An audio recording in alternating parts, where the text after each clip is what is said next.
From NBC News, Decision 2000, the final chapter. Here is Tom Brokaw. Good evening. Tonight, 36 days after the presidential election, the bittersweet ritual of conceding. Vice President Al Gore about to address the nation, knowing that he will not move into this House on January 20th. The White House, where for the last 8 years he's had an office and a major role in the affairs of state. His last hope for getting there ended last night a little more than 2 miles away at the U.S. Supreme Court, where in a 5-4 decision, the justices ruled that the latest recount of votes in Florida could not stand. While in Austin, Texas tonight, George W. Bush prepares his own speech to the nation, scheduled for 1 hour from now. In this special report tonight, we'll examine the many challenges before America as the presidency changes hands. Now, from the old Executive Office building in Washington next to the White House, here is the Vice President of the United States.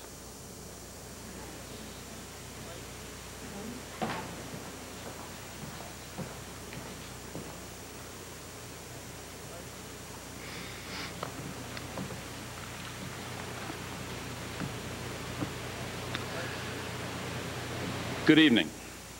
Just moments ago, I spoke with George W. Bush and congratulated him on becoming the 43rd President of the United States. And I promised him that I wouldn't call him back this time. I offered to meet with him as soon as possible so that we can start to heal the divisions of the campaign and the contest through which we've just passed.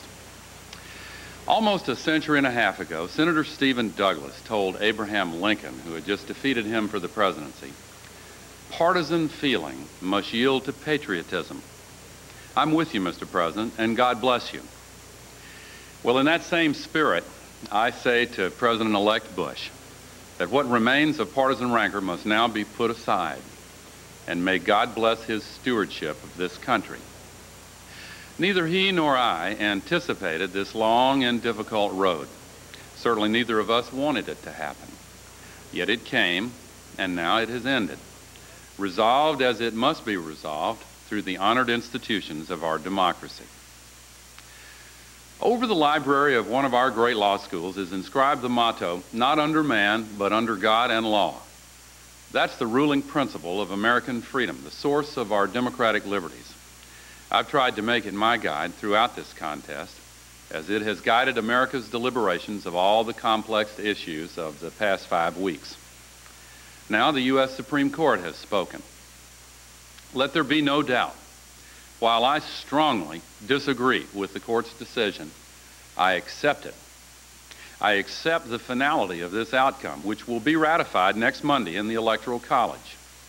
And tonight, for the sake of our unity as a people and the strength of our democracy, I offer my concession. I also accept my responsibility, which I will discharge unconditionally, to honor the new president-elect and do everything possible to help him bring Americans together in fulfillment of the great vision that our Declaration of Independence defines and that our Constitution affirms and defends. Let me say how grateful I am to all those who supported me and supported the cause for which we have fought. Tipper and I feel a deep gratitude to Joe and Hadassah Lieberman, who brought passion and high purpose to our partnership and opened new doors, not just for our campaign, but for our country. This has been an extraordinary election, but in one of God's unforeseen paths, this belatedly broken impasse can point us all to a new common ground, for its very closeness can serve to remind us that we are one people with a shared history and a shared destiny. Indeed, that history gives us many examples of contests as hotly debated, as fiercely fought, with their own challenges to the popular will. Other disputes have dragged on for weeks before reaching resolution. And each time, both the victor and the vanquished have accepted the result peacefully and in a spirit of reconciliation. So let it be with us. I know that many of my supporters are disappointed. I am too. But our disappointment must be overcome by our love of country. And I say to our fellow members of the world community, let no one see this contest as a sign of American weakness. The strength of American democracy is shown most clearly through the difficulties it can overcome. Some have expressed concern that the unusual nature of this election might hamper the next president in the conduct of his office. I do not believe it need be so. President-elect Bush inherits a nation whose citizens will be ready to assist him in the conduct of his large responsibilities. I personally will be at his disposal, and I call on all Americans. I particularly urge all who stood with us to unite behind our next president. This is America. Just as we fight hard when the stakes are high, we close ranks and come together when the contest is done. And while there will be time enough to debate our continuing differences, now is the time to recognize that that which unites us is greater than that which divides us. While we yet hold and do not yield our opposing beliefs, there is a higher duty than the one we owe to political party. This is America, and we put country before party. We will stand together behind our new president. As for what I'll do next, I don't know the answer to that one yet. Like many of you, I'm looking forward to spending the holidays with family and old friends. I know I'll spend time in Tennessee and mend some fences, literally and figuratively. Some have asked whether I have any regrets, and I do have one regret, that I didn't get the chance to stay and fight for the American people over the next 4 years. Especially for those who need burdens lifted and barriers removed, especially for those who feel their voices have not been heard. I heard you, and I will not forget. I've seen America in this campaign, and I like what I see. It's worth fighting for, and that's a fight I'll never stop. As for the battle that ends tonight, I do believe, as my father once said, that no matter how hard the loss, defeat may serve as well as victory to shake the soul and let the glory out. So for me, this campaign ends as it began, with the love of Tipper and our family, with faith in God and in the country I have been so proud to serve, from Vietnam to the vice presidency, and with gratitude to our truly tireless campaign staff and volunteers, including all those who worked so hard in Florida for the last 36 days. Now the political struggle is over, and we turn again to the unending struggle for the common good of all Americans and for those multitudes around the world who look to us for leadership in the cause of freedom. In the words of our great hymn, America, America, let us crown thy good with brotherhood from sea to shining sea. And now, my friends, in a phrase I once addressed to others, it's time for me to go. Thank you, and good night, and God bless America. Vice President Al Gore, flanked by his family and his friend and running mate, Joe Lieberman, who was the vice presidential candidate, the first Jewish American to occupy such a high station in American political life, and his wife Hadassah, in what can only be described as a graceful speech of reconciliation from the old Executive Office building, which is right next door to the White House in Washington, D.C. It could not have been an easy task for this very competitive man who has spent most of his adult life in politics. It was the great dream of his late father, the Senator Albert Gore from Tennessee, that his son would be the President of the United States one day, and perhaps he will be one day. He said that which divides us, that which unites us, must be greater than that which divides us. And he called on those people who supported him during this campaign to back Texas Governor George W. Bush, who will be the 43rd President of the United States. He also said at the outset, of course, that he had made that telephone call to the governor in Austin, and this time he said he would not be calling back. You'll recall on election morning, very early, there were those two calls, first conceding and then saying, well, just a moment, it does look like it could be close in Florida, and indeed it was. It took more than a month to sort all that out. Let's go to NBC's Tim Russert now, our Washington bureau chief and moderator of Meet the Press. Tim, it would be hard to improve on that as a statement of reconciliation and support for the new president. Well, that was the perfect tone, Tom. It was personal and poignant and credible. The Vice President said he disagreed with the Supreme Court decision. He's disappointed about losing. He said he doesn't know what he's going to do now. But he was extremely gracious, and it was imperative that he step up and do just this, and he did it extremely well. And it was also important for him to say to his supporters who are still out there, many of them probably angry about the U.S. Supreme Court and the feeling that since he had won the popular vote, and many of them believe that he'd also won the vote in Florida, that somehow this had been taken away from him unfairly. There was none of that in his speech tonight. Not at all. And in fact, he emphasized the notion that his real disappointment was he couldn't stay and fight, a campaign theme he used over and over again, which gives them hope that there may be another time, another campaign. But this was a big moment for Al Gore. He stepped up to it. I think he took a big step in helping unify the country, and I think he'll receive kudos from both Republicans and Democrats alike. Tim, if you will stay just right there for a moment, we're going to go to NBC's Claire Shipman now, who does cover the Gore campaign, has been spending a lot of time watching this man from Tennessee who has been called derisively in the past Prince Albert, but he is a man of great ambition, and he has had a life dedicated to public service. Claire, do you think that he can walk away from all of this?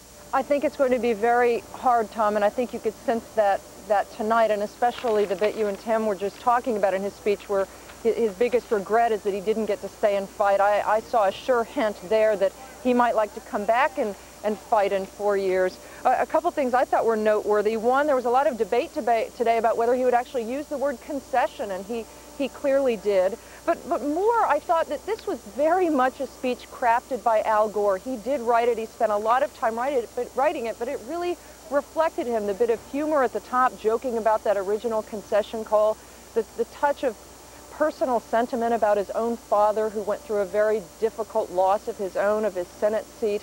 And again, the fierce side that we're also used to seeing, which is saying, I disagree with the Supreme Court, and I am disappointed. So it was, more than almost any other speech I've heard in the year and a half I've been covering him, a real reflection of the man who was running for this office. Tom?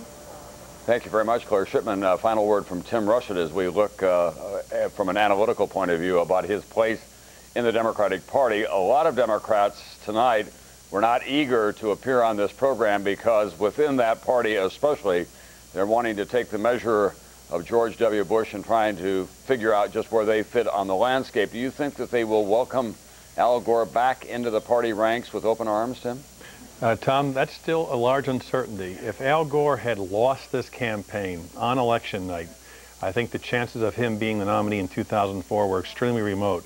Now, because of this 35-day post period we've gone through, he is trying to emerge as the titular head of the Democratic Party, the shadow president, if you will, the potential nominee in 2004. And if he decides to run, others will challenge him, but they're going to have to take it away from him. Both Tom Daschle, leader of the Democrats in the Senate, and Dick Gephardt, leader of the Democrats in the House, have said he is the front runner in 2004 if he decides to run. One last point, I was quite taken by the fact that he congratulated on George W. Bush on becoming president, not being elected president. I think that's quite significant. Thank you very much, NBC's Tim Russert. Someone who knows about making concession speeches during the course of this year. He gave a very vigorous challenge, obviously, to George W. Bush in the early going in the primaries. Senator John McCain of the state of Arizona. He joins us now. First of all, Senator McCain, these are tough speeches to make.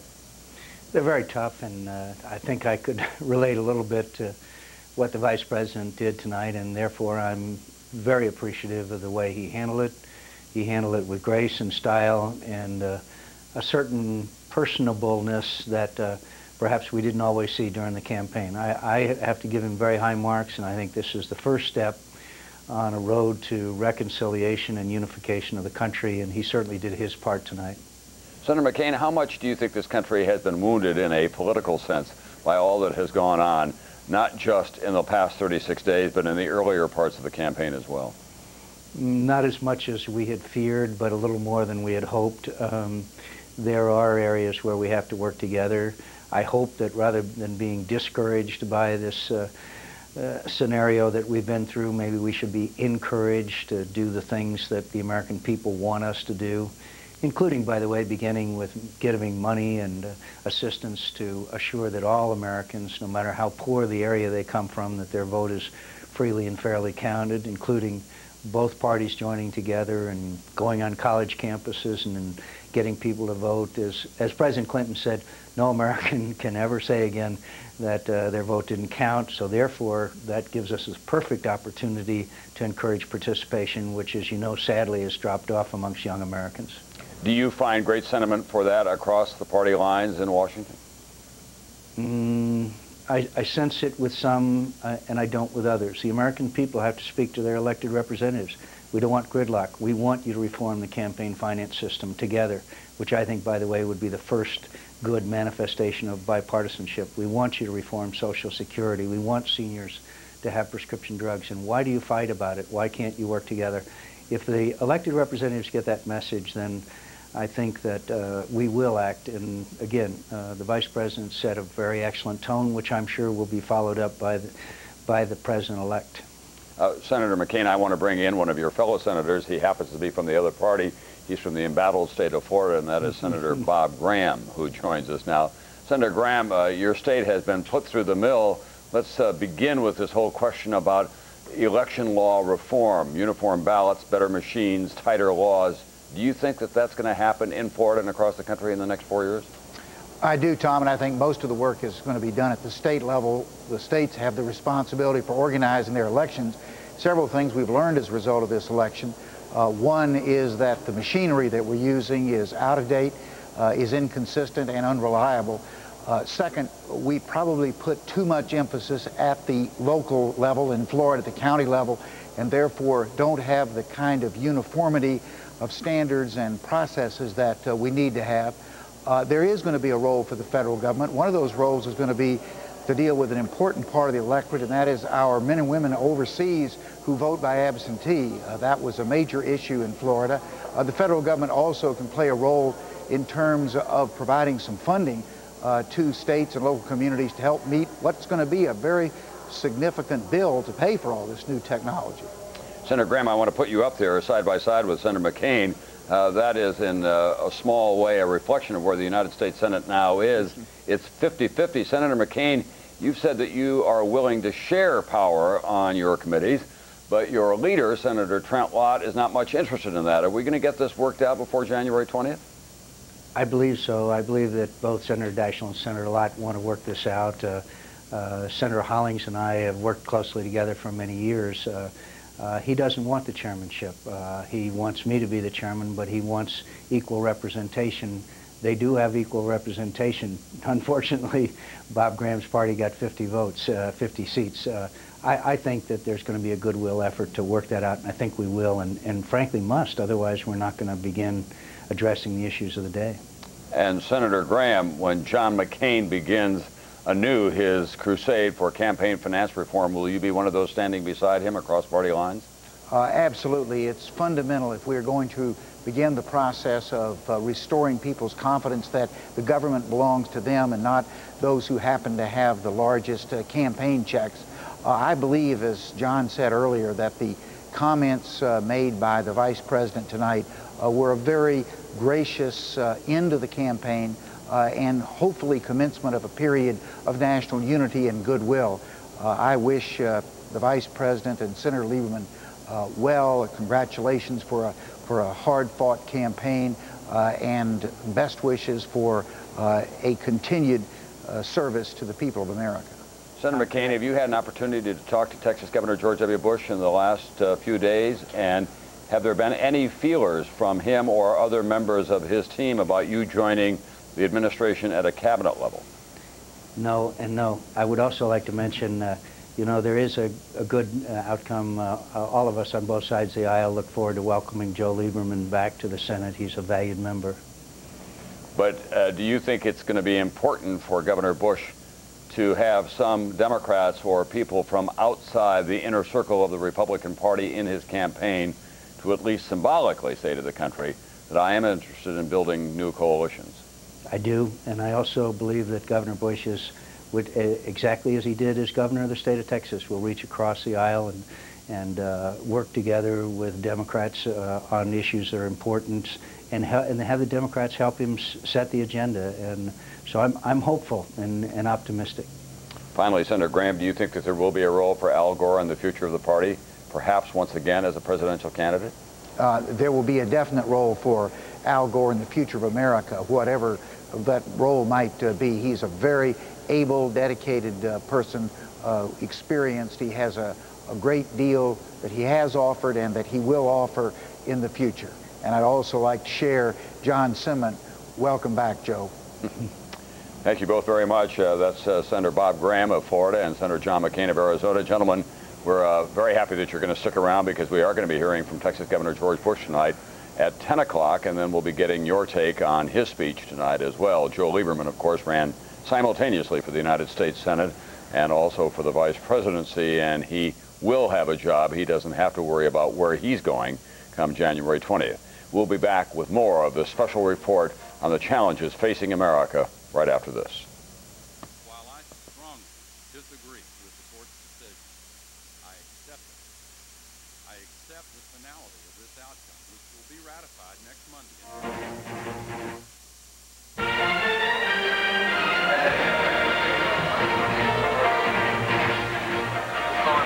Not the last hurrah for Vice President Al Gore, but the last hurrah during this campaign as he leaves the old executive office building now in Washington, D.C. The official ceremonial offices of the Vice President are in that old Department of War building, which is right next to the White House in Washington on Pennsylvania Avenue. We just heard the Vice President in a graceful concession speech describe how he had made a telephone call to Governor Bush, and he called upon his supporters and the entire nation to rally behind the governor, saying that which unites us is greater than that which divides us.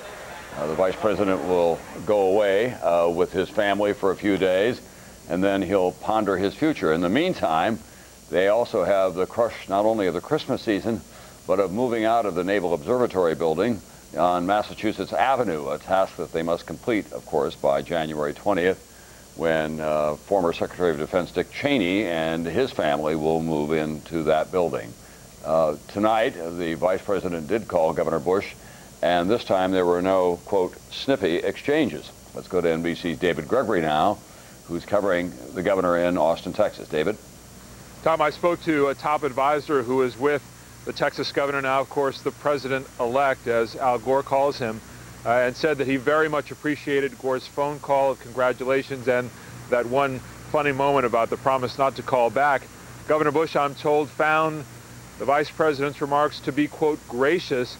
And just to give you a sign about how superstitious or even snakebit this group has become, this aide said that they've been watching to make sure that Gore actually used the word concession and not just withdrawal, that there were no semantic plays there. They're certainly encouraged, and from Governor Bush tonight, you will hear remarks at the top of the hour that talk about healing and moving forward. There's actually been a sign for all of the attendees who are in the House chamber, Tom, that you can see over my shoulder. They have been instructed that this is a tone tonight of respect and dignity.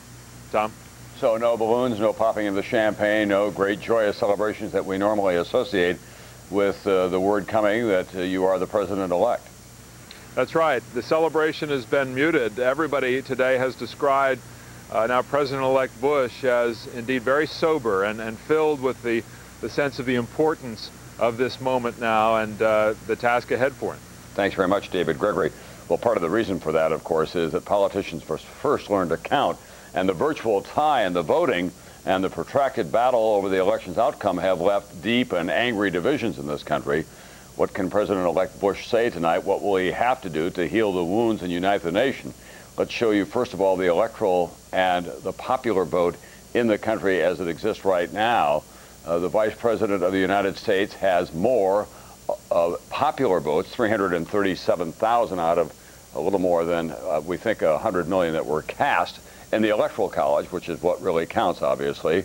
The Texas governor, 271 with the 25 that he picked up from Florida, and Al Gore with 267 for the vice president. Tantalizingly close, but not close enough. Joining us now in Washington, the former Speaker of the House, author of The Contract with America, now an analyst with Fox News, Newt Gingrich, who knows something about winning and also losing and about making speeches. What did you think of the Vice President's speech tonight, Mr. Speaker? Oh, as a former college teacher, I would have given him an A+. I thought it was probably the best speech of his career up to now.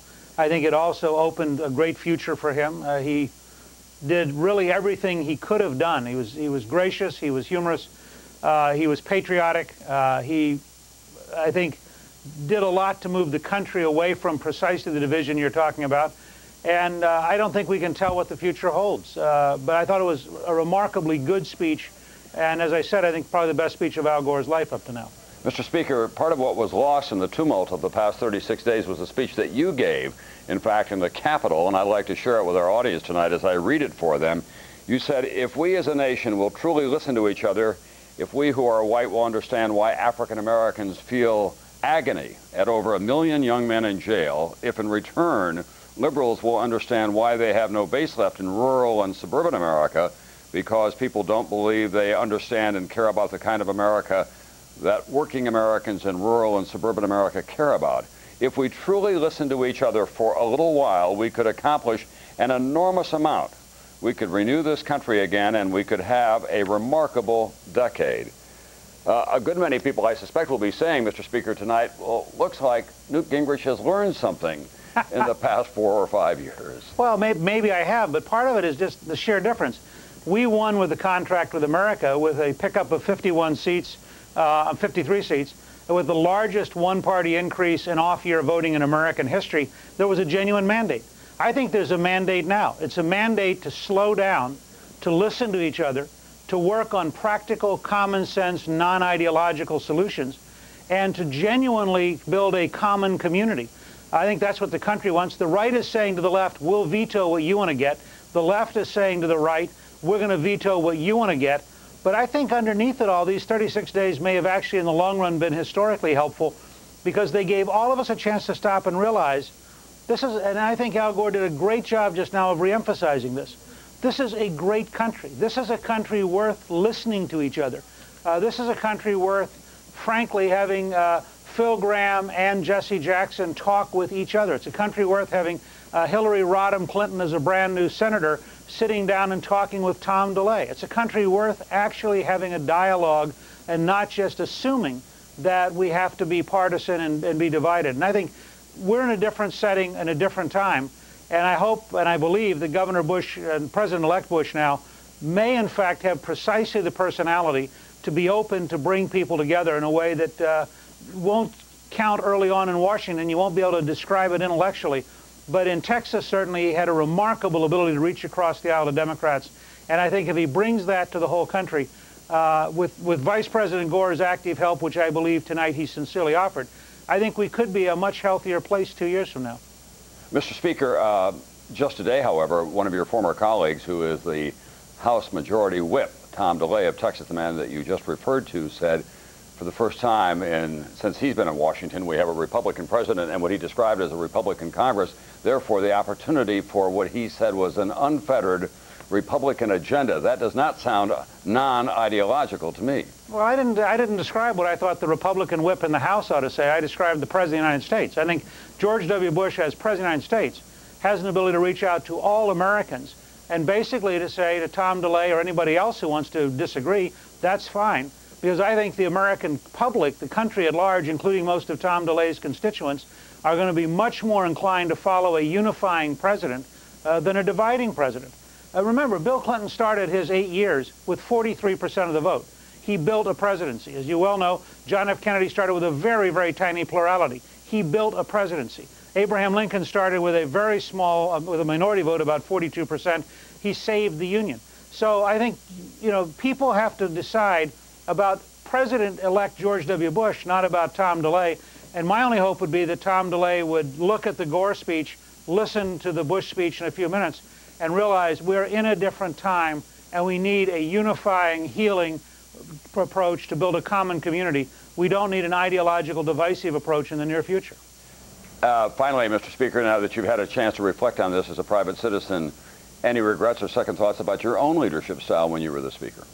No, I think it was a totally different era. We were doing a totally different set of things. I think that describing today in today's election situation is simply not the same as back then. But I will say that I wish, in retrospect, that we had found a better way to try to reach across to the Blue Dog Democrats in the House and to the moderate Democrats in the Senate. And I think that that's where President-elect Bush has got to start, with people like John Breaux, with Charlie Stenholm and others, really reaching out and building a common team to achieve things that are genuinely mutually agreed on. Mr. Speaker, thank you very much for being with us tonight. Newt Gingrich, an analyst with Fox News, now a private citizen. We'll be back with more after this.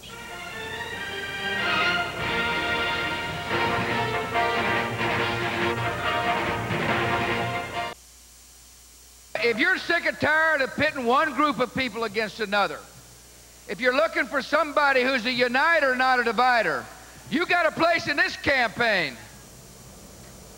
So what are the first steps that President-elect Bush must now take to reach out across the fault lines of America and heal the nation? With us now is Governor Christy Todd Whitman, New Jersey Republican, Democrat Wellington Webb, who's the mayor of Denver, and Philadelphia Mayor John Street, also a Democrat. Let me show all three of you the map that we have been using to show our audience just what happened in this presidential election. You have a president-elect who is the champion of the Southeast, the Southwest, the Great Plains, and some of the Rocky Mountain West. You have another candidate who appears to be the choice of the Northeast, the industrial Midwest, and the Far West. One man won a majority of the votes, Al Gore. The other man, Texas Governor George Bush, won the Electoral College. The question is, how do you bring those two parts of America back together again? What should be the first step? Governor Whitman, let's begin with you. Well, first of all, let me say I thought that Al Gore's speech was extraordinary. He certainly appealed to the better angels of our nature, and I expect that George Bush will do the same thing in his speech tonight. He has shown, as governor of Texas, that he has the ability to reach out across the partisan divide. What really remains to be seen now is whether we will listen as a people, and particularly the leadership in Congress. We have an opportunity. I think we're on the threshold of the greatest American century we could be. With things as close as they are, there is no mandate, I don't believe, for an extreme agenda on either side. It is going to have to be an agenda in the middle, an agenda of compromise, but that, as I have found as a governor, is what gets us the furthest and perhaps is the best kind of agenda to have. And George Bush is someone with deep principles, but the ability to mold people's opinion, bring them together and move forward. I think we'll hear tonight from him saying along the same lines of what the vice president said, of let's put the partisanship of this election behind. Let's use the lessons that we've learned, how much we think alike in spite of partisan differences on the issues, because there is a 50-50 split in the Senate. It's very close in the House. And of course, the votes, the popular votes, were extraordinarily close. We have an opportunity to build for the future here. Governor Whitman, I want to bring in the two mayors now who just are coincidentally African Americans, obviously, in Denver and also in Philadelphia. The African-American vote for George W. Bush was the lowest it's been in the past several election cycles. Do you think that African-Americans are feeling disenfranchised by this campaign? Let's begin with you, Mayor Webb in Denver. Well, let me first of all say that I think that the real winners are the American people. That this election has clearly shown that the majority of people in this country were evenly split between two candidates, with the vice president receiving the majority of the popular vote and Governor Bush receiving the majority of the Electoral College. What it says is that people are going to have to move to the middle, that extremism is not going to be tolerated, that extreme partisanship is not going to be tolerated. But it is also clear that the African American community, whom I believe would like to see signs from Governor Bush that his agenda will be inclusive, that his agenda will be, and that his comments tonight will be as graceful, as tasteful, and in tone and tenor, will be that reflective of the comments made by the vice president. Because there are those, and all of us as Americans will stand up and be very supportive of Governor Bush when he is sworn in as our president, and we will do that because we're Americans. But at the same time, they're in the back of many people's minds, and specifically African Americans. Many people, especially those in Florida, where I was last week, feel that their votes were not counted, and their concerns about the Supreme Court has left a little luster off of the comments that were made earlier by the vice president as it relates to Governor Bush. Let me get to your colleague in Philadelphia, Mayor Street.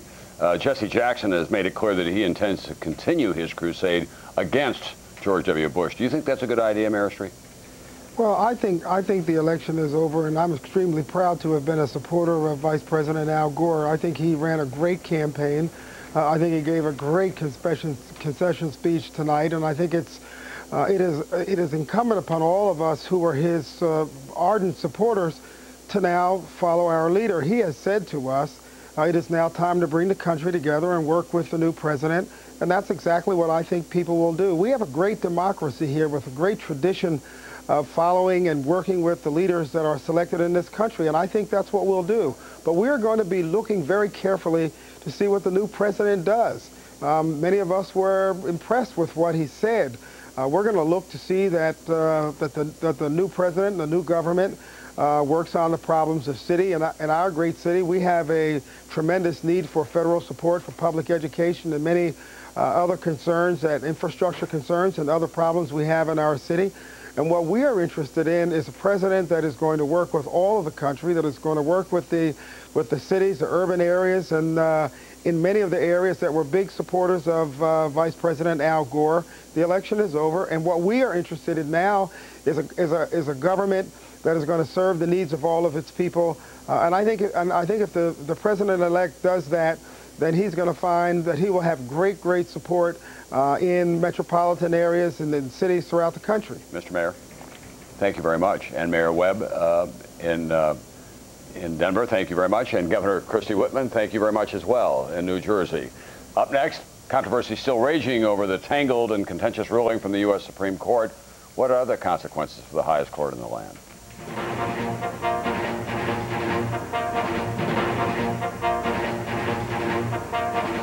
I hadn't pulled an all-nighter since law school. But it's a lot of reading. It's basically what you all do, reading, writing, and thinking.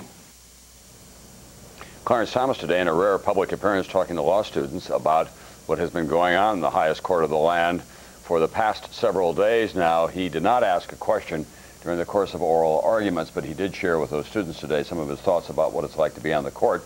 And 24 hours ago, just about at this time, two of my colleagues, Dan Abrams and Pete Williams, were doing what amounted to an open book exam on the steps of the U.S. Supreme Court. They've had a chance now to reflect a little more on what they were seeing and sharing with the nation last night, indeed interpreting even for the candidates themselves. We know that from conversations within those two campaigns. Dan Abrams, tonight, first of all, does this strike you as a very tightly worded U.S. Supreme Court decision, the 5-4 ruling? Well, it is tightly worded, and yet it doesn't exactly tell us exactly what it means. I guess I was most struck by how fractured the court was, not just in terms of sort of the bitter dissents, but in the fact that you had really four camps here. You had the most conservatives, you had the swing votes, O'Connor and Kennedy, you had the liberals, Breyer and Souter in one camp, and then finally on the other end, you had Stevens and Ginsburg. And yet they were all so far apart, and it seemed that they were trying to do something that would bring it all together. And yet they simply couldn't do it. And it was 5-4 on its face, and yet when you read the opinion and you get into exactly what each side was saying, you realize that it was even more fractured than that. And Pete Williams, do you think it's going to have a lasting effect on the ability of this court to reach common conclusions? It seems that way now, Tom, but my guess would be no. Extremely controversial opinions, as this one does, will be certainly landmarks along the road, but in the court's evolution, my sense is that it will begin to fade. First of all, this court is not a stranger to this kind of very controversial decision that divides the court. We get the same kind of very tough language on decisions like the abortion issue, where the members of the court feel very passionately. We saw that again. What makes it so controversial, I think, is, as you were talking earlier, that it's not that tightly reasoned. It was a close call for every of the justices. Each of them. You could have said that yes, on the one hand, the Florida thing was unreasonable. You could have said no, too, and that's what makes it controversial. Pete and Dan, talk for just a moment about the changes that are likely to occur in this court over the course of the next 4 years. Pete, let's begin with you since you cover it on a regular basis. Well, the question now is, will some of the court's older conservatives want to retire? Will Chief Justice Rehnquist and Sandra Day O'Connor, who are the two oldest of the conservatives, want to retire? And possibly yes, although I must say, Tom, this is always a total guessing game. They both seem to be enjoying this very much. The other person that we always think about in terms of retiring, the oldest justice, John Paul Stevens, the thought was he would retire if a more liberal president were elected. But again, he seems to be having a great time too. Statistically, you would expect one, possibly two, because we've gone so long, unusually long time without a retirement on the court. But it would be I would be very hard-pressed to guess which one, because they all seem to be loving their job so much. And I guess, Tom, the question is going to be exactly what will happen in the Senate. I think that everything that we've seen here is undoubtedly going to affect the confirmation process. With a Senate that's 50-50, it'll be very tough, I think, for Bush to pass any extremely conservative justices. All right, thanks very much, Dan Abrams and Pete Williams tonight. In the end, the final chapter of this overtime election was dictated by the clock, it turns out. Joining us with more on the reasoning behind the High Court's majority opinion, law professor Burt Newborn of New York University and Washington, D.C. attorney Carter Phillips, who's argued dozens of cases before the U.S. Supreme Court and was a former clerk for Warren Burger.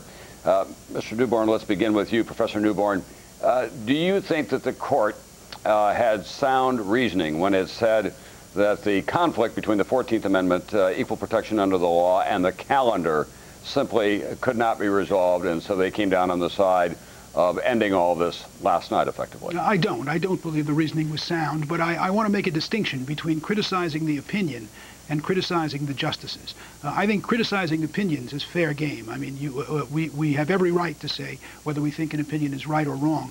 I think we have to stop bashing the justices, bashing judges if we don't agree with them. And that goes for the Florida Supreme Court and it goes for the United States Supreme Court. These were hard issues. These were judges who did their best. And if there's anything the American people should recognize, it's that we need courts. We look to them to help us out of controversies exactly like this. And if we injure them by treating them just like politicians in black robes, it's going to be a very, very hard thing for the country to bear. But having said that, no, I don't believe the majority decision was well reasoned.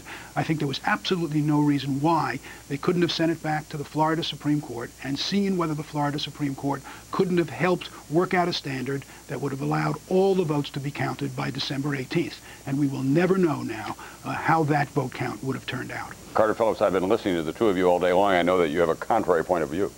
Well, I think there's very little question that there's a serious equal protection problem that was embedded in what the Florida Supreme Court had put in motion at the end of last week, and 7 of the 9 justices certainly agreed that this violated equal protection principles. And then the real question becomes, what do you do about that? And at that point, interestingly enough, the 5 conservatives turned and said, here we have to look to both what the Florida Supreme Court has told us and what the Florida legislature has told us about the importance of the December 12th deadline, and chose to defer at that particular point. So at least on both of those grounds, it struck me that the court had a solid basis for doing what it wanted to do. That said, I agree with Burt with respect to it's perfectly legitimate to disagree with the court. And one of the things I've learned over the years is if you have a couple dozen cases with the court, there are going to be at least a dozen of them where you think they got it wrong. And that's fair game. But I do agree we've got to not focus on that. Thank you very much, Carter Phillips, tonight. And Burt Newborn, we know that you'll be continuing this debate privately and across the airwaves in the months and days to come. We'll be right back.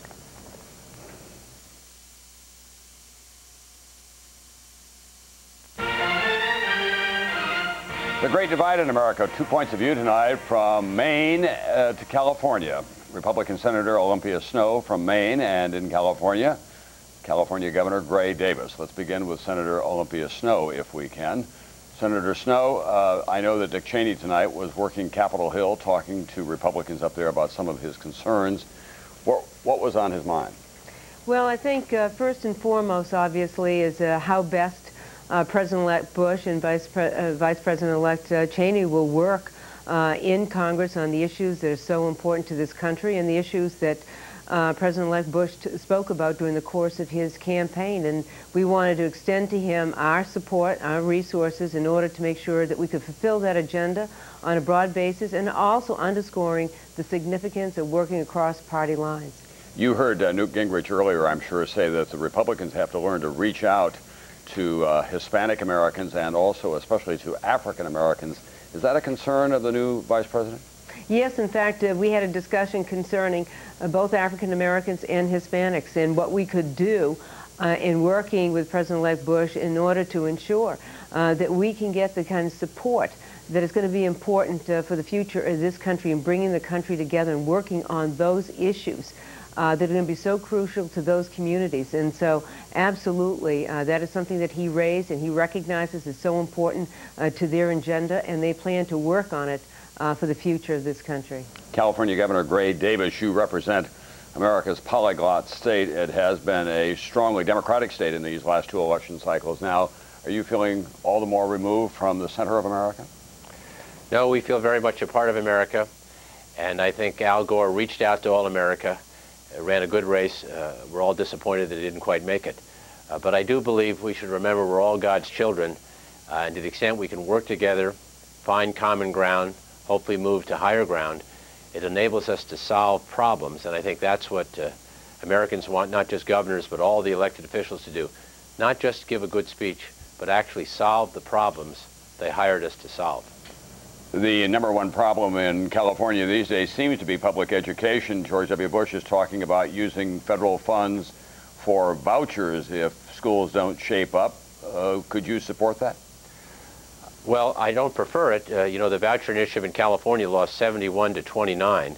We believe the path to better schools is high standards, accountability, and rewarding improvement, giving bonuses to teachers, to students, to employees on the school campus, whoever it was that caused a child to believe there's anything they can accomplish if they work hard, if they really want it, and if they pay their dues. Gray Davis in California and Senator Olympia Snowe, we're coming up close to the time now when we're going to be hearing from Governor George W. Bush, so we're going to thank you for now. When we come back, waiting for a president-elect, his speech to the nation from the Texas House Chamber in Austin. Decision 2000, the final chapter. Here again is Tom Brokaw.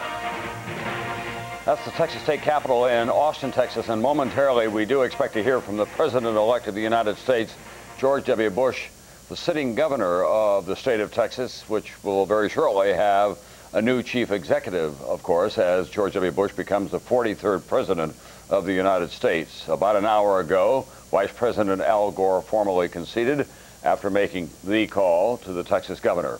Let's go to NBC's Tim Russert now, who's our Washington bureau chief and moderator of Meet the Press. The assignment for the governor tonight as well, Tim, is pretty daunting. This is a kind of minor league State of the Union speech for him. Absolutely, Tom. He has to step forward and say to the country, it is time to heal. How? By being bipartisan. His close advisors told me that he was quite taken by reading about Thomas Jefferson in 1800, when John Adams had a peaceful transformation, surrender of power, if you will, to a different party. And Jefferson stood before the country and said, we are all Republicans, we are all Federalists, the 2 major parties at the time. That's why it is very important that George W. Bush tonight is going to the Texas House of Representatives, controlled by the Democrats, being introduced by a Democrat.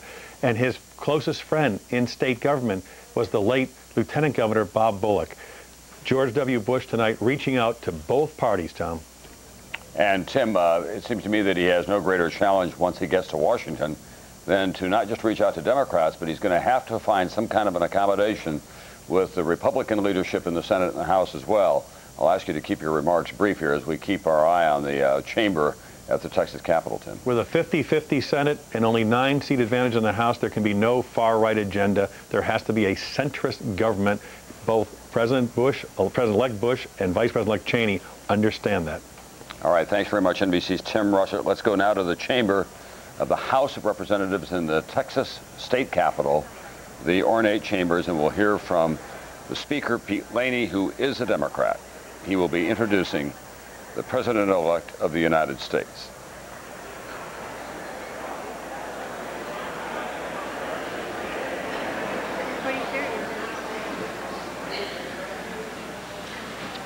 Welcome to the Texas House of Representatives chamber.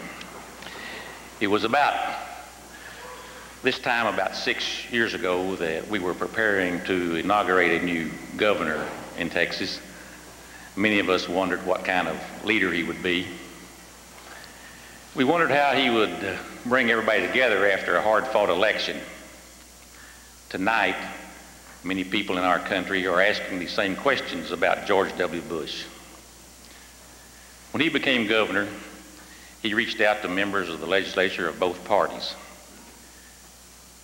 We didn't always agree on issues, but we found we could have policy differences without having gridlock.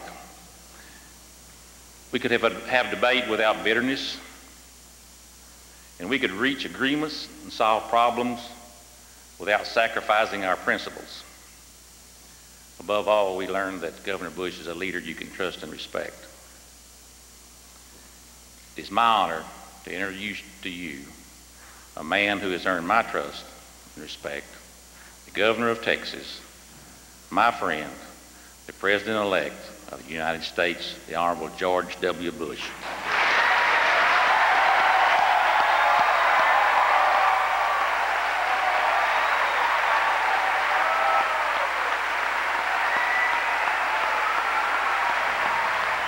The moment for George W. Bush, the eldest son of a former president, the first father-son presidency since the Adams in the early stages of the 19th century.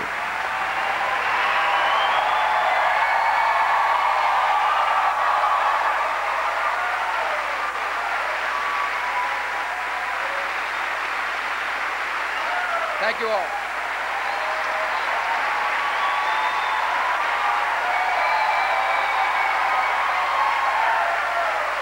Thank you very much. Thank you. Thank you very much. Good evening, my fellow Americans. I appreciate so very much the opportunity to speak with you tonight. Mr. Speaker, Lieutenant Governor, friends, distinguished guests. Our country has been through a long and trying period, with the outcome of the presidential election not finalized for longer than any of us could ever imagine. Vice President Gore and I put our hearts and hopes into our campaigns. We both gave it our all. We shared similar emotions, so I understand how difficult this moment must be for Vice President Gore and his family. He has a distinguished record of service to our country as a congressman, a senator, and a vice president. This evening I received a gracious call from the vice president. We agreed to meet early next week in Washington, and we agreed to do our best to heal our country after this hard-fought contest. Tonight I want to thank all the thousands of volunteers and campaign workers who worked so hard on my behalf. I also salute the vice president and his supporters for waging a spirited campaign. And I thank him for a call that I know was difficult to make. Laura and I wish the Vice President and Senator Lieberman and their families the very best. I have a lot to be thankful for tonight. I'm thankful for America, and thankful that we are able to resolve our electoral differences in a peaceful way. I'm thankful to the American people for the great privilege of being able to serve as your next president. I want to thank my wife and our daughters for their love. Laura's active involvement as First Lady has made Texas a better place, and she will be a wonderful First Lady of America.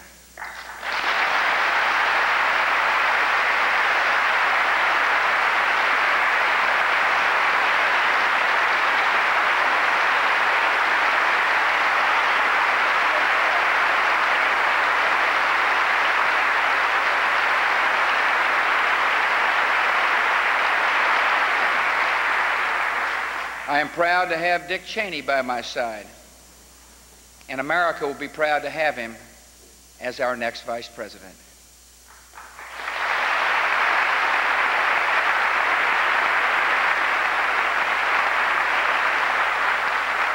Tonight I chose to speak from the chamber of the Texas House of Representatives because it has been a home to bipartisan cooperation. Here in a place where Democrats have the majority, Republicans and Democrats have worked together to do what is right for the people we represent.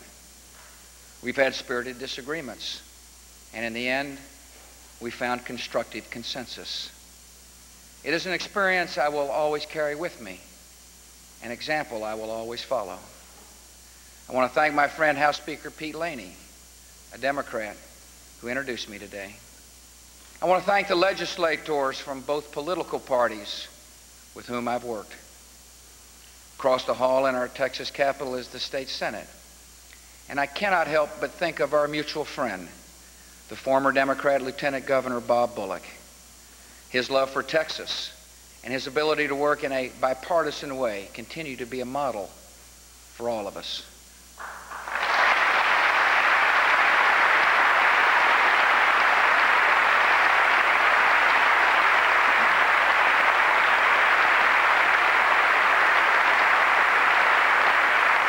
The spirit of cooperation I have seen in this hall is what is needed in Washington, D.C.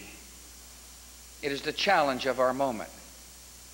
After a difficult election, we must put politics behind us and work together to make the promise of America available for every one of our citizens. I'm optimistic that we can change the tone in Washington, D.C. I believe things happen for a reason, and I hope the long wait of the last 5 weeks will heighten a desire to move beyond the bitterness and partisanship of the recent past. Our nation must rise above a house divided. Americans share hopes and goals and values far more important than any political disagreements. Republicans want the best for our nation, and so do Democrats. Our votes may differ, but not our hopes. I know America wants reconciliation and unity. I know Americans want progress, and we must seize this moment and deliver.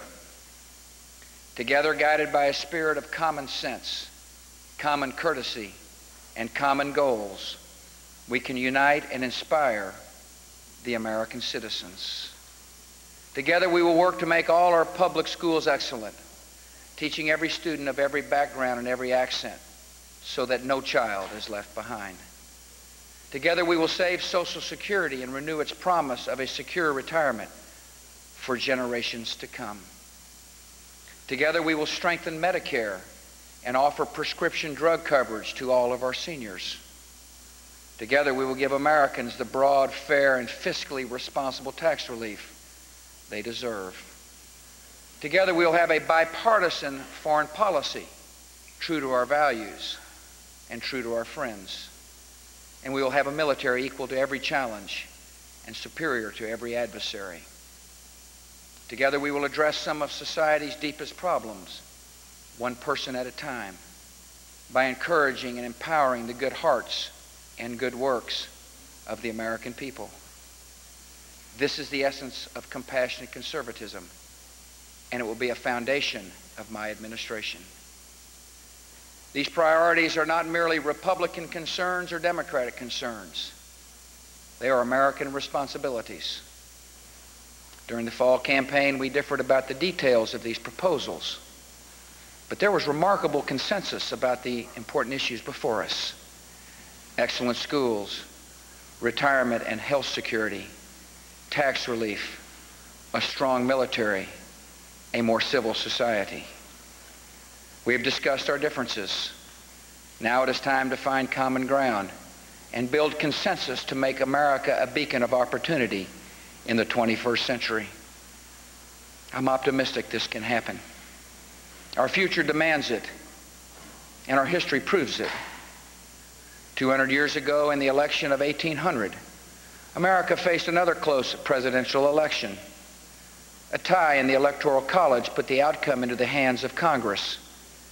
After 6 days of voting and 36 ballots, the House of Representatives elected Thomas Jefferson, the third president of the United States. That election brought the first transfer of power from one party to another in our new democracy.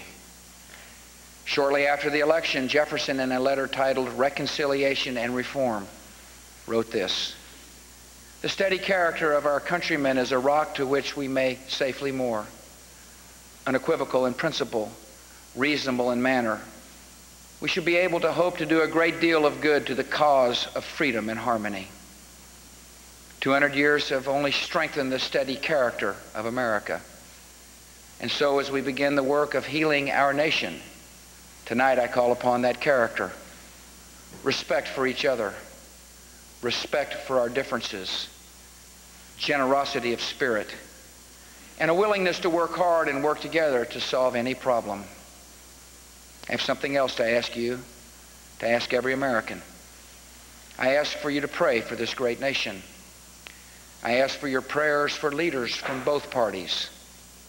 I thank you for your prayers for me and my family. And I ask you to pray for Vice President Gore and his family.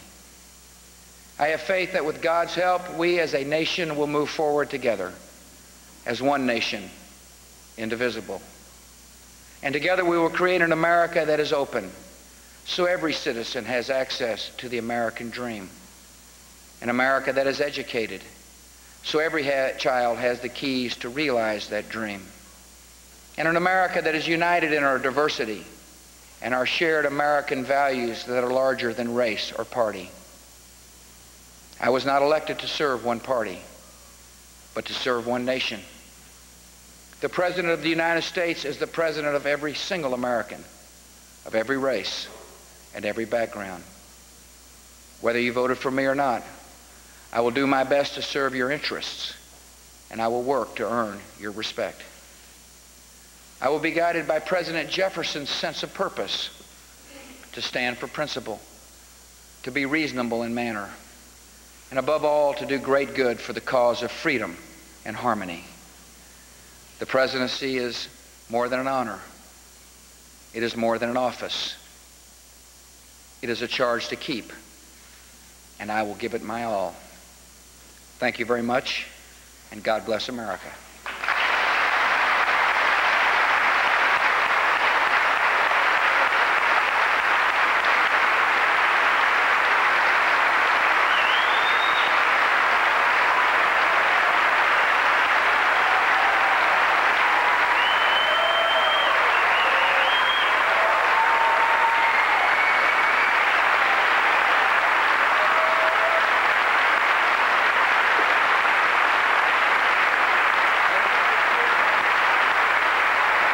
The state of Texas has one of its own back in the White House again for the third time in the last 50 years. Homegrown native-born Lyndon Johnson, of course. George W. Bush's father, George Bush, who moved to Texas after World War II and his Yale education. And this man, George W. Bush, who spent a good deal of his adult life in Texas. Although he went back east to private school, he returned immediately after Yale to Midland to become part of the oil business, and then, by his own admission, had some trouble finding himself over the next several years, tried several enterprises, ended up putting together a consortium of owners for the Texas Rangers baseball team, made about $10 million in the deal, ran for governor of Texas, defeated Ann Richards when no one gave him a chance. Now in his second term, ran for President of the United States, raised a bundle of money, and was, from the beginning, the odds-on favorite to win the Republican nomination. And then, after a spirited campaign against Al Gore, he eked out a victory in the Electoral College much closer than any of his political strategists had hoped or imagined that it might be. Let's go to NBC's Tim Russert right now. Tim, again, another graceful speech from the new president-elect, talking about the issues specifically around which Democrats would have a hard time not uniting. Absolutely, Tom. It was a presidential speech. He was sincere and forceful. It's quite interesting to me how both Al Gore and George W. Bush realized the significance and importance tonight for the country and for our history. They realized it was a moment bigger than they were, and they both stepped up in an extraordinary way, I think, have taken a very significant, extraordinary step in pulling the nation together. George W. Bush now has a unique opportunity between now and Inauguration Day on January 20th to try to garner some goodwill from the American people and create a honeymoon period, because he's going to need it with the very divided Congress. The last time the Republicans have controlled the White House, the House of Representatives, and the U.S. Senate was 1952. Under Dwight Eisenhower, it lasted just 2 years until 1954. But tonight was a very, very important moment for George W. Bush, and I think he gave an excellent speech.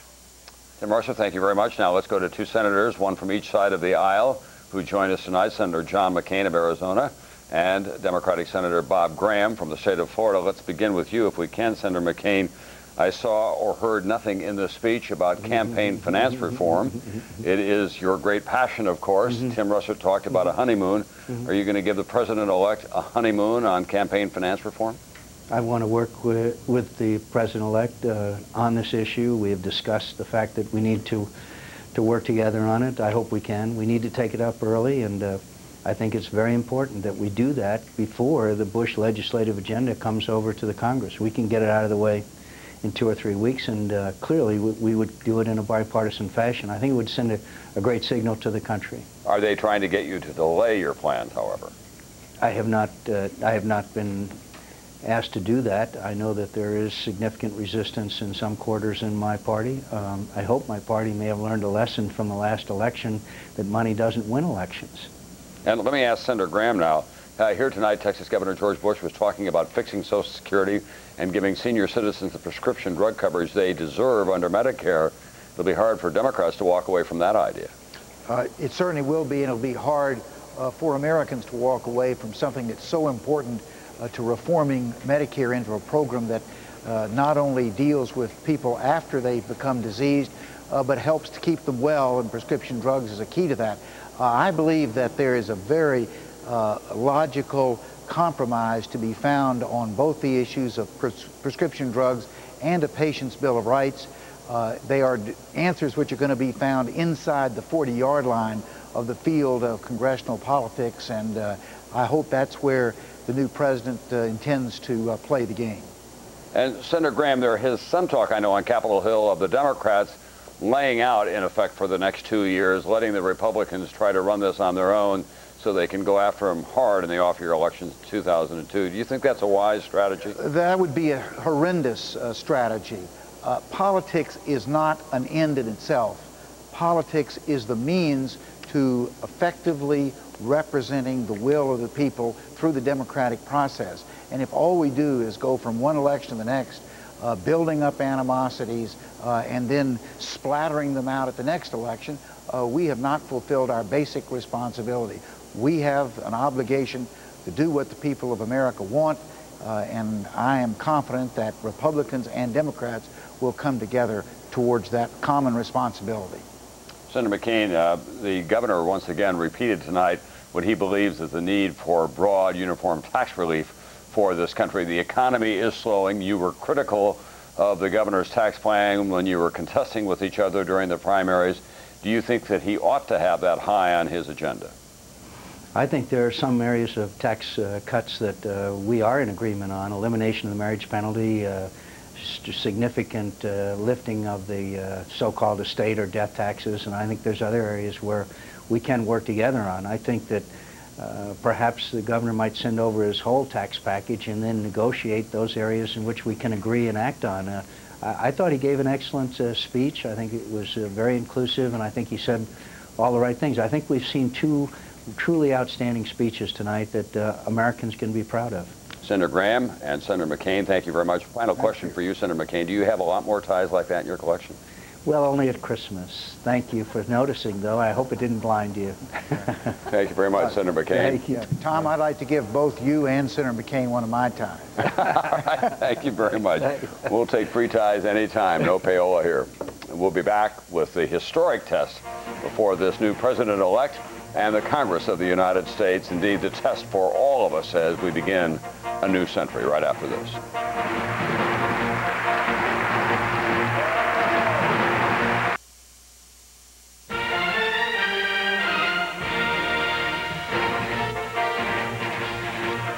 (1600 Pennsylvania Avenue). In about 5 weeks, that will be the new residence of George and Laura Bush and their extended family, which includes, of course, the former President of the United States, George Bush, and his wife, Barbara. They'll be able to show them around a little bit. Of course, Governor Bush was there when he was the son of the President of the United States. He'll be the first president in more than 100 years elected after losing the popular vote. Can he lead with that kind of a mandate? Joining us tonight to talk about all this in a historic perspective and also from a popular point of view, historians Doris Kearns-Goodwin and David McCullough in Boston, and Republican pollster Bob Teeter, who is in Ann Arbor, Michigan tonight.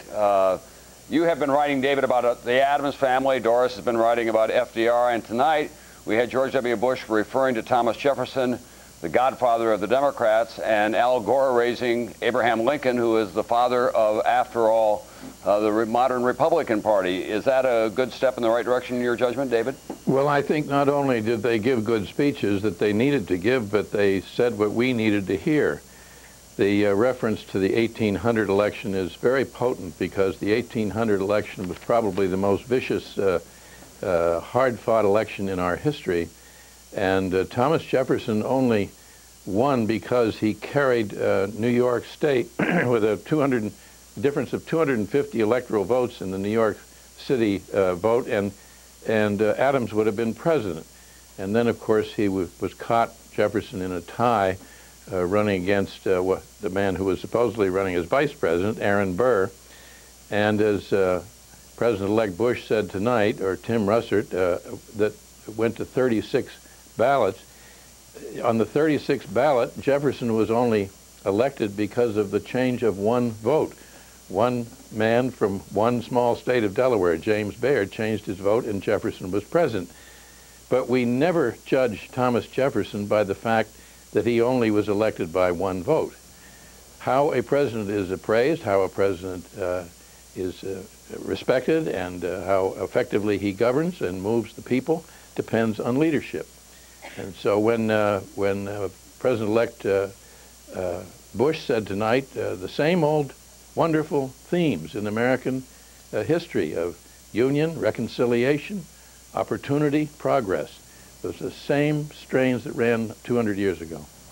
David, thank you very much. We're going to ask you to stay right there. We want to go to Doris Kearns Goodwin. Now, we have some contemporary examples as well. Harry Truman and John F. Kennedy were elected by not landslide margins. Doris? Oh, absolutely, and both of them were able to forge very strong presidencies.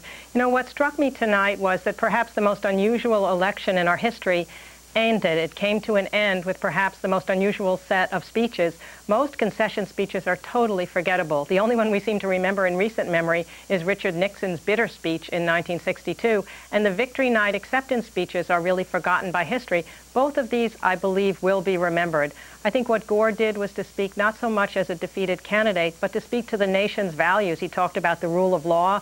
He talked about let not the countries abroad look at us as weakness. This was a sign of strength. And he talked about the magic of the presidency that will envelop President Bush.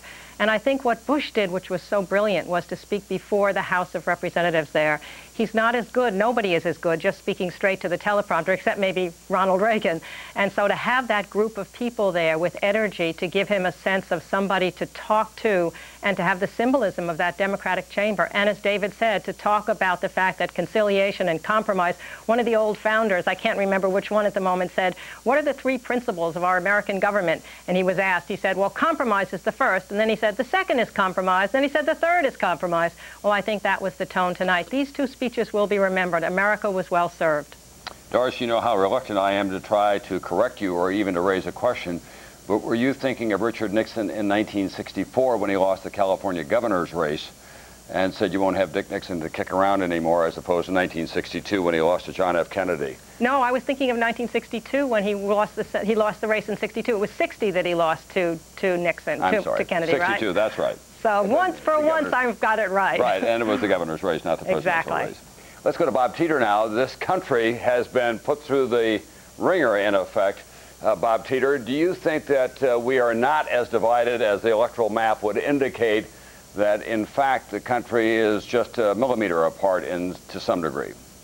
I think so, and I think that President-elect Bush alluded to it in the sense that it's almost become a cliche now that we are closely divided and not deeply divided. But when you think about the two campaigns, they focused in many ways on the same agenda items. They certainly had different views and different proposals, but they really focused, and I think the country is focused on some of the same things. I was struck by the polls all during this last 5-week period, in that while there was lots of talk of constitutional crisis, you never saw it among the electorate. What you saw there is an electorate that was very interested in the story. They thought it was something that was very important was being decided, and they watched the process work its way through, and I think will be very accepting and satisfied with the results. And what about the attachment of the American people to their political process after all that they have been through? Do you think that they're more separated from it than ever? No, I don't. And I think the polls really, right up through last week, show that they are not. In this last week or so, I think we begin to detect a little impatience with the process. But the fact is, there were various times in this 5-week period we saw them more interested in this story of what happened in Florida than we did at some points during the campaign. Bob Teeter, thank you very much. And David McCullough, just a final note, this couldn't happen at a better time for you. Here you have been writing about the Adams family, and we have the first father-son presidency since that time. It is. There are many similarities, there are many differences, and not the least of which, of course, is that this is the 21st century, and that was the 18th and 19th century. All right. Thank you very much, David McCullough, tonight. Our votes may differ, but our hopes remain the same. That which unifies us is greater than that which divides us. George Bush and Al Gore tonight. Thanks for joining us.